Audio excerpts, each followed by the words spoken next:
Le Covid-19 livre une guerre acharnée et sans distinction contre toutes les couches de la société. La riposte doit donc être individuelle et collective. À cet égard, les partis politiques doivent ranger leurs armes de guerre de positionnement sur l'échiquier national pour prendre celle de la lutte contre cette maladie. L'appel est lancé par le gouvernement aux partis politiques, toute obédience confondue. Cet appel est entendu puisque ce 3 avril, les leaders politiques ont répondu à l'invitation du ministre d'État, ministre secrétaire général de la présidence de la République, Kalzo Paimi Debe, à ce sujet.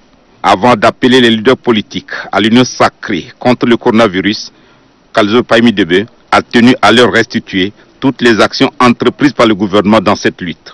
De la mise sur pied de la cellule de veille et de la sécurité sanitaire au fonds spécial contre le coronavirus, en passant par le plan de contingence, le ministre d'État, ministre secrétaire général de la présidence de la République, par ailleurs président de la cellule de veille et de la sécurité sanitaire, a été bien explicite pour permettre à son auditoire d'appréhender la gravité de la situation.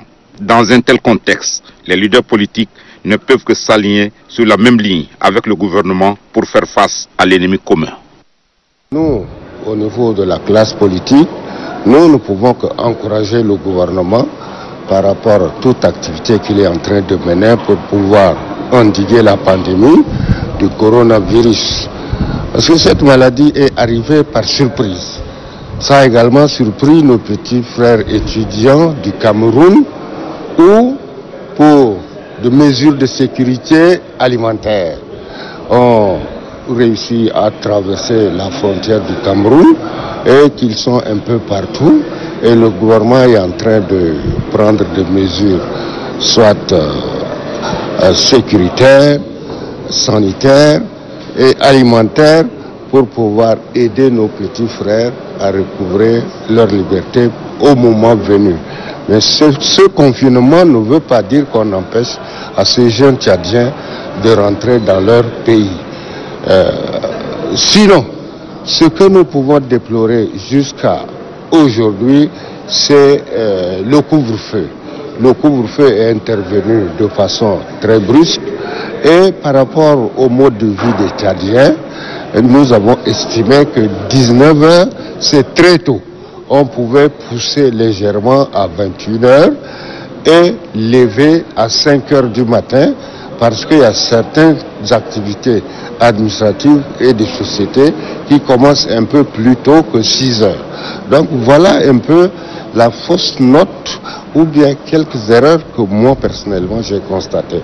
Sinon, jusqu'à ce niveau, au point de vue, le travail est toujours bon. Au niveau du mouvement patriotique du salut, nous suivons de bout en bout toutes les dispositions prises par le gouvernement sous les orientations du chef de l'État.